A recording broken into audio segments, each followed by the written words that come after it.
You're listening to The World at 8 with Lynne Mozart.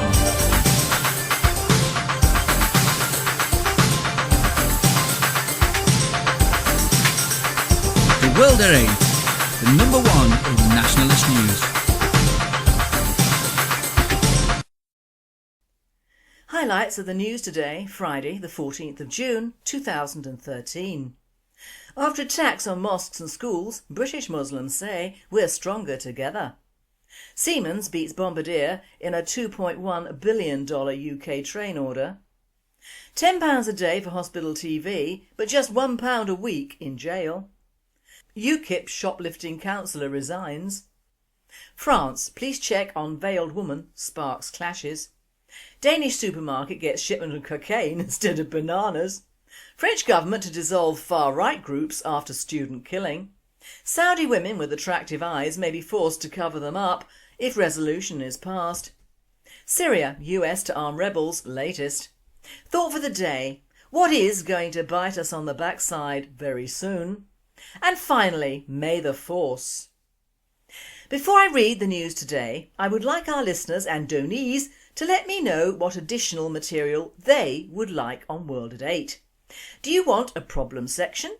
A section of various stories from around the UK, old and new? Do you want me to advertise local businesses for you? What would make your listening more enjoyable? Let me know at lynne@radiobritononline.info and we can work together to make World at 8 and Radio Britain a bigger force for the good of nationalism. Suggestions of my burying myself or worse will not be replied to.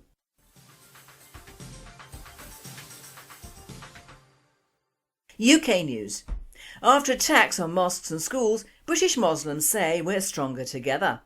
According to the Socialist Worker, the British state has used the recent killing of a soldier in London to whip up racism against Muslims, the leftist writer claims. Racists have seized on the story to try and mount a campaign of terror against all Muslims.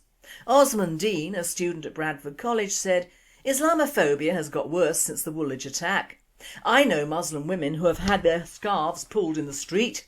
There's been a lot of online abuse. Aisha El-Mahdi is a teacher in Manchester. Lots of Muslims feel vulnerable," she said. "They feel they should keep their heads down." World Today says, yup, they should all go home, or what their parents called home. Siemens beats Bombardier in $2.1 billion UK train order. Siemens AG, Europe's largest engineering company, sealed a £1.6 billion, $2.5 billion contract to provide carriages for a London rail link, beating rival Bombardier Incorporated.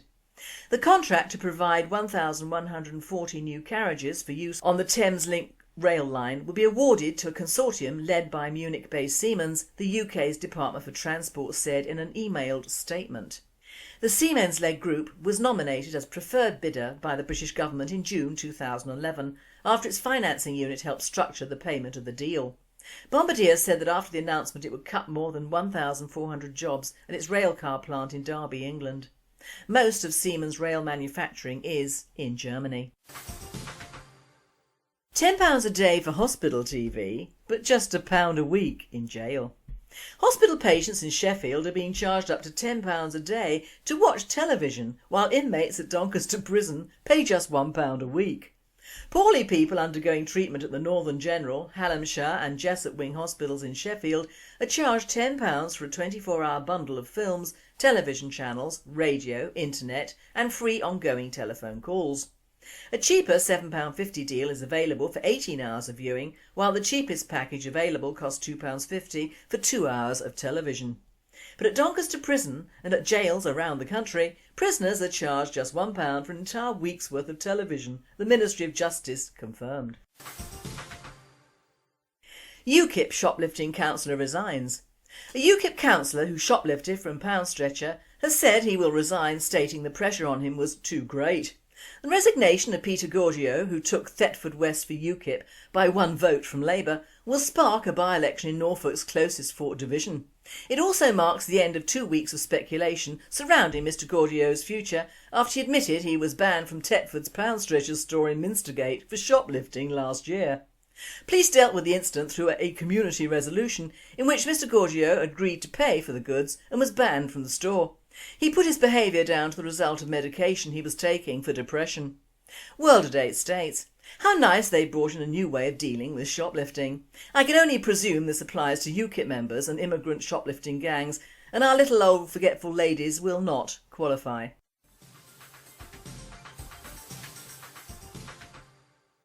European news. France. Police check of veiled woman sparks clashes. Cergy, France. Police fired tear gas and rubber bullets to disperse an angry crowd in a town on the outskirts of Paris where clashes erupted on Wednesday night after they questioned a woman wearing a full facial veil, which is banned in France. A police source said the trouble started when police stopped a 25-year-old woman in the centre of Argenteuil, a suburb northwest of Paris, who was wearing a full-face Muslim veil or niqab. A passerby got involved, calling the check illegitimate, and soon a crowd of about 60 people gathered and attacked the police, who called for backup, said the source. The police were insulted and beaten, he said. A 32-year-old resident, who's asked not to be named, said police fired tear gas and rubber bullets to disperse the crowd in Argenteuil, which has a large Muslim population. The police source said 2 men, including a cousin of the young woman, were arrested. Some 40 police officers were called to break up the clashes. France has outraged many Muslims with its law against full veils, which came into force in April 2011 and bans covering one's face in public. Violations are punishable by a fine of up to €150 or $190 or mandatory citizenship training. About 300 women were caught breaking the veil law in the first year it was in force, according to the Interior Ministry. World at 8 states. You see what happens when a Muslim is questioned for breaking the law. All hell breaks loose. They simply will not be told how to integrate or fit in. They will not do it in any country or for any government. It is a salutary lesson to the rest of Europe to watch out. Danish supermarket gets shipment of cocaine instead of bananas. Copenhagen, Denmark. Drug traffickers back in Colombia must be going bananas over how their shipment ended up at Danish supermarkets and not on the streets. Police say employees at the supermarket chain Coop got a big surprise when they opened a banana box from the South American country and found about 220 pounds of what police believe is cocaine. The powder was discovered last week in Aarhus, western Denmark, when employees noticed that some of the boxes were heavier than others. Coop spokesman Hens Yule says more bags with white powder were found Wednesday in a separate shipment from Colombia at a central dispatch facility in suburban Copenhagen. Jewel told the Danish news agency Ritzau the company has contacted their Colombian supplier. Police are investigating but haven't made any arrests. World at 8 comments, I bet they haven't. They're all too high to comment. They are so lucky no severed heads were found there as well. French government to dissolve far-right groups after student killing. French government was working to shut down far-right groups after the killing of a leftist activist in Paris in a move to crack down fascist cells, Prime Minister Jean-Marc Ayrault said on Tuesday. Speaking at the National Assembly, the French Premier announced the launch of a procedure after proclaiming last week the shutdown of the revolutionary nationalist youths whose militants were accused of violence leading to the death of a young student. The same procedure will proclaim also the shutdown of the Third Way and all the right-wing groups that are against the values of the Republic. The President of the Republic will issue a decree during a cabinet meeting, Ayrault said. The Premier did not give an accurate date, but according to the daily Le Parisien, the decision would be taken on June the 26th. Last Wednesday, a 19-year-old student, Clément Marek, was killed during a violent clash between ultra-right and far-left youths in Paris. The government is determined to act. I have full confidence in justice so that the perpetrators will be severely condemned, French Prime Minister stressed. World at 8 notes there's no reference to shutting down far-left groups, but then the French government is far-left, isn't it?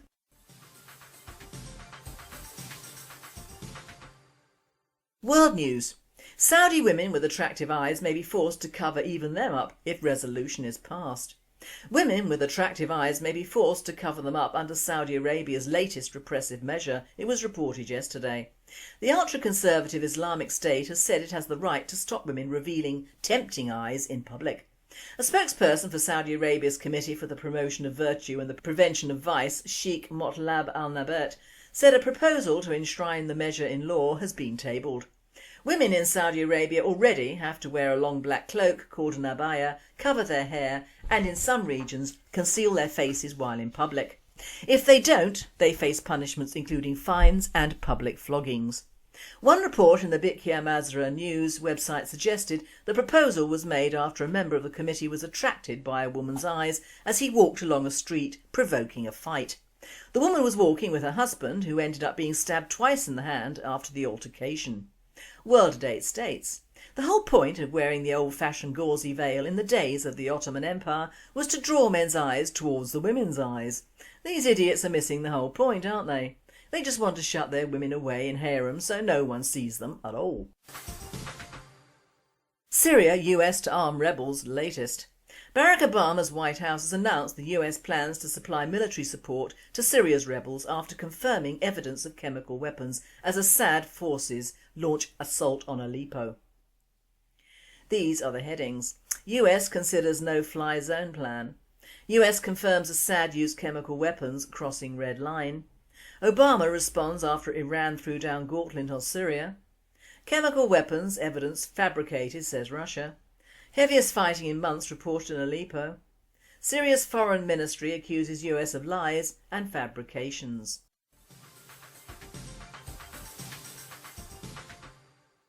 Thought for the day. What is going to bite us on the backside very soon? Without Nick's input this week, you'll have to put up with a longer thought. NG could hardly do Nationalist favourite songs from a war zone, could he?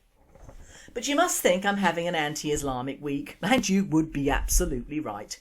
It isn't that everyone needs something to hate or that I am especially down on Muslims, but the people of that faith or those various sects of that faith do us wrong at every titch and turn, and this culture, or lack of culture, extends from the people themselves to the people of any country they inhabit. Many years ago, well before I joined the British National Party, I read an article written by a fellow who said, and I will try to quote him verbatim here, that anywhere you get Muslims, or Moslems as they were then called, you get trouble and strife. And I thought at the time it was a bit harsh, but of course it was a self-fulfilling prophecy. A few years later, whilst in Hong Kong, I had a very interesting conversation with an Indian guy who was a Hindu. This conversation took place in a Chinese brothel, while the guy that my then husband and I were staying with made use of the facilities there. Our Hindu pal was a friend of his as well. To cut a long story short, after quite a few beers, we got on to the subject of the end of the world as we know it. You must understand that this was the era of The Omen and other films of that genre. The Berlin Wall was still up and the Cold War was still going strong. I said that the red and white dragons represented communism versus democracy, or that it could be a race war. He said it would probably be a religious war and that the Muslims would figure heavily. He said his people had suffered in their own country of India, not with the British so much, but with the massive encroachment of Muslims into that country, taking over many parts of it. That was the main reason he'd come to Hong Kong, because the Chinese are culturally and mentally opposites of Islam and don't encourage its followers into their territories. Now I think he had a point. Where you get Islam, you get problems for the people who have had to accept them into their lands. Fact. Now, like Churchill, I'm more than willing to say that many Muslims do have sterling qualities, but they're qualities with which I'm not at ease with. I can hear the old adages. You cannot judge a book by its cover. You can't judge an entire race by a few. Lovely that one, since when was Islam a race? They mean well, and the good old Brit one, don't know, don't care, but I'm not a racist, am I? No, but you're a bloody fool, matey.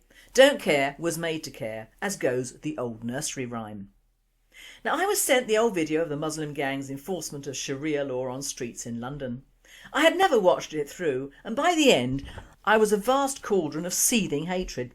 Not only for the badly dressed and practically illiterate Muslim youths, but the sodding Brits who took it as if it was normal and had been introduced by law somehow in the last few years. What don't newcomers, even born here newcomers, understand about the fact they are the foreign bodies here, not us? The true understanding of Islam and its people came with a statement from one of the youths, when one Brit clutching a beer can came out with a weak "You are in Great Britain now" quote. The thing clutching the camera or phone muttered, "Not so Great Britain now." And there you have it, on tape, out in public record, exactly what a great proportion of these people think of the liberal Marxist lobbies who encourage and pay for them to live and be educated in this country. And make no mistake, the general population of this once great land are no more to them than flies on dung. The sooner our police, armed forces, governments, all political parties, councils, educational facilities, hospitals and all bodies of authority realise this, the better. But it will take the great British public to really understand what that scrope was saying. He was saying, we are here, we will take over, and you will pay for letting us come here in the first place.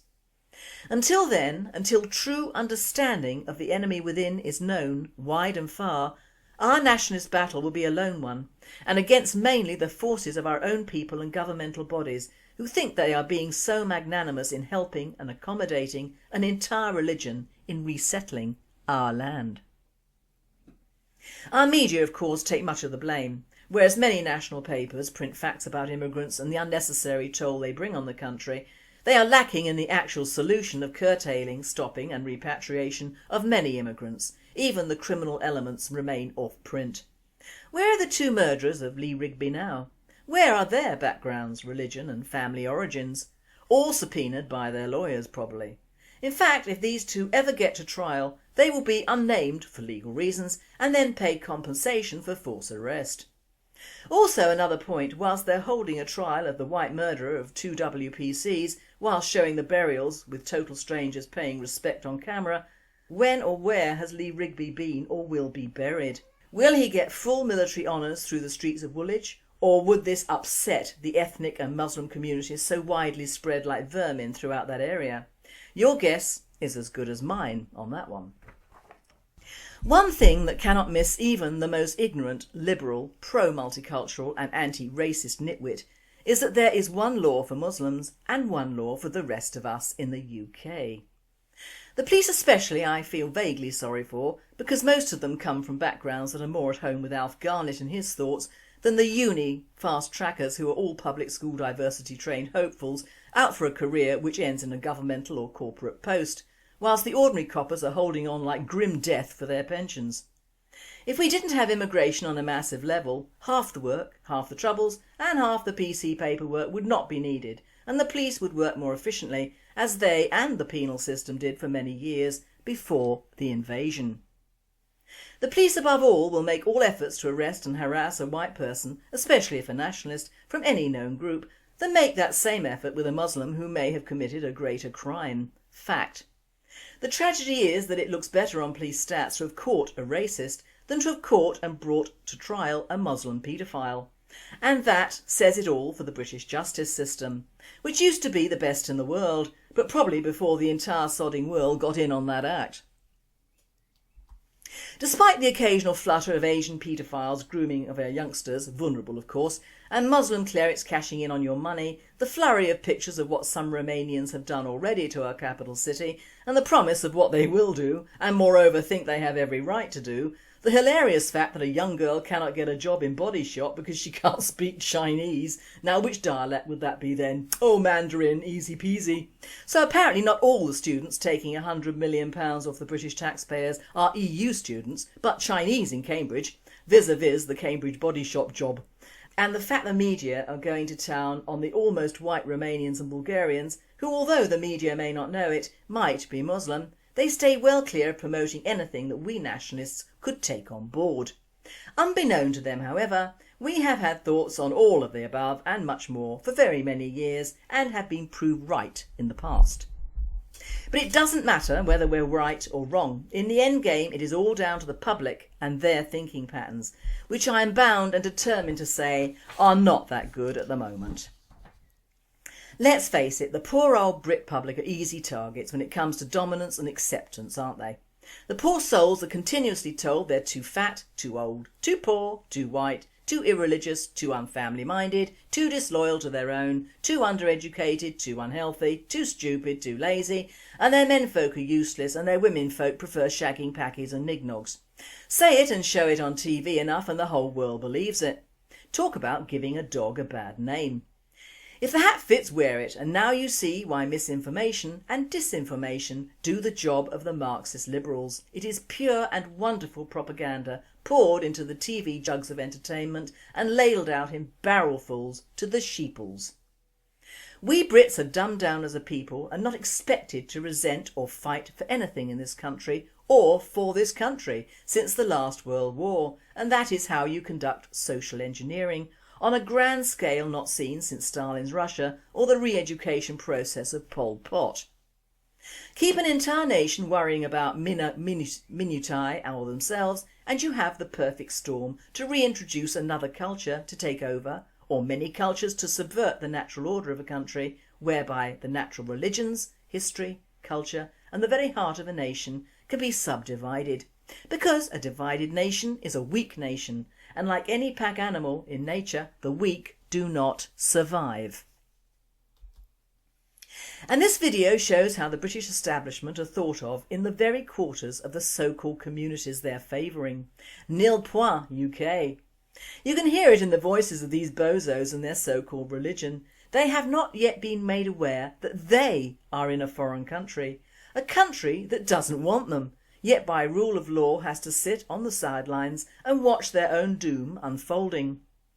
These Sharia-born Muslims have the most almighty cheek to strut around a London street and tell our drunks and girls that they are in a Sharia area. Why aren't they in Baghdad or Saudi or Bahrain?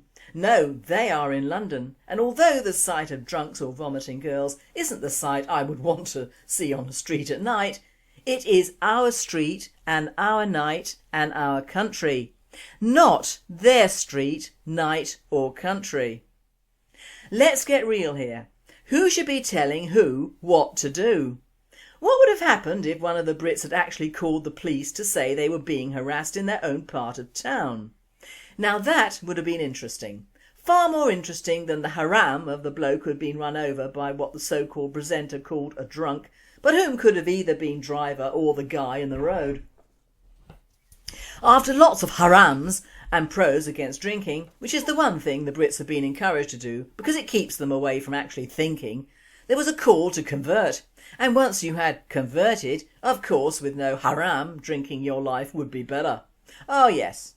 So all the Saudi princes and princesses and oil-rich flotsam that come over to the UK and soak up enough whiskey to start an export business to Japan and do all sorts of haram with all sorts of ladies of the night and rent boys are all following the Islamic code, are they? Bullshit. They're just doing what they're not allowed to do in their own countries. But if they follow our friend's course of haram very soon, they won't be able to do it in the UK either. Islam is on track to become the dominant religion in Britain within the next generation, according to the new census data published by the British government. The numbers show that although Christianity is still the main religion in Britain, over 50% of the population describe themselves as such. Nearly half of all Christians in Britain are over the age of 50, and for the first time ever, fewer than half under the age of 25 describe themselves as Christian. By contrast, the number of people under 25 who describe themselves as Muslim has doubled over the past 10 years. 1 in 10 under the age of 25 are Muslim, up from 1 in 20 in 2001.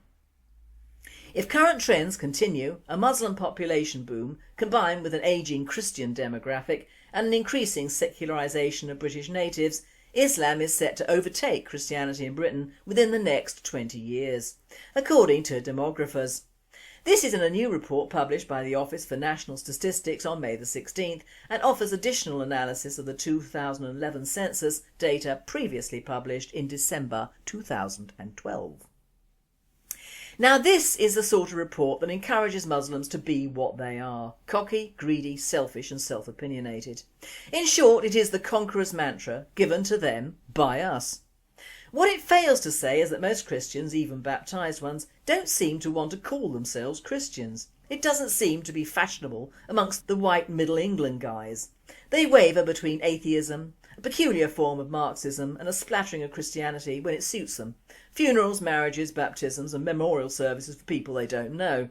Whereas give the Muslims credit, they blare out their faith from practically every hole in their bodies to all who do or don't care.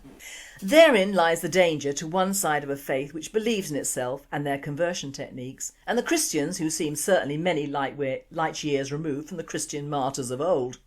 This could be why the Muslims hate the Jews, because they live their faith much like Islam in its application, and I'm not talking about the many Marxist Jews who have no faith and precious little principles. The one thing I have no time for is people who have been born into a religion and reject it. It is the one thing the Christian religion doesn't do. It does not protect its members and envelop them, as indeed the Roman Catholic Church used to do, from cradle to grave. But the greatest danger to us is that we as a people forget whose land this is, whose culture this is, and what our ancestors fought for, whether a whole or a part of our identity as a people. We are being told what to do and we don't even really realise it or seem to care. When a total stranger in a video tells you that your country is no longer great and that you count for nothing, how much more can you, the great British public, take without questioning the root? The killing of Lee was just the beginning in the Muslim takeover of London. We have been a party to much of it, but just how much can the average Brit take? We will see. We have many enemies, the least of which are the Muslims. They can be booted out as newcomers, but our establishment must take most of the blame for putting us in this position in the first place with massive and unchecked immigration. Do they really want us nationalists or the sheeples to do their job for them? I wonder. And finally, may the force. A spat described as a stormtrooper in a teacup has erupted after Star Wars enthusiasts dressed as Darth Vader were accused of disrespecting the army by joining in a town centre military parade, the Telegraph reported. Members of the 501st UK Garrison, one of the world's biggest Star Wars fans clubs, took part in an annual family fun day by greeting youngsters and posing for photographs. When members of the Army, Navy and Royal Air Force paraded through the streets of Shepton Mallet in Somerset, the group, including a Darth Vader, several Imperial stormtroopers and scout troopers, a TIE fighter pilot and a handful of Jedis, marched directly behind the Army band. But local resident Nick Tolson, a former air cadet, accused the group of thinking they were more important than the Army. He wrote on Facebook, "I was annoyed at the disrespect shown to our services by the Star Wars actors who decided that they were more important than the Army and the Air Force and marched directly behind the Army band in the parade from the marketplace to the park. Great Britain respects its forces by having a strict order of protocol on parades. The Navy are the senior service, followed by the Army, followed by the Air Force. It doesn't mention Star Wars characters." But the Empire struck back, with Star Wars fans mocking Mr Tolson for overreacting. Star Wars enthusiast Sam Reagan, 24, said, "I don't know what he's complaining about. It was a laugh. There's no need for lightsabers at dawn. It's a stormtrooper in a teacup really. There really was no dark side of the forces on display." This presenter says, "Now I have the greatest respect for all our armed service personnel, but this is where Facebook does people no favours. I also had the Stormtrooper March on my mobile, great stuff. Although there might be a strict pecking order for these marches, I think that for the stormtroopers to join is a sign of respect and community spirit. Tolson should be twittering about the lack of respect one soldier got in broad daylight in central London, not a group of well-meaning Star Wars aficionados getting carried away. There are such things as priorities even in this country. Still, but the British sense of humour is gradually going bye-byes, but not at World at 8. May the Force be with us." You've been listening to The World at 8. I am Lynne Mozar, and I and the team at You've been listening to The World at 8. I am Lynne Mozar, and I and the team at World at 8 and Radio Britain wish you all a very happy, a very warm and a very safe weekend.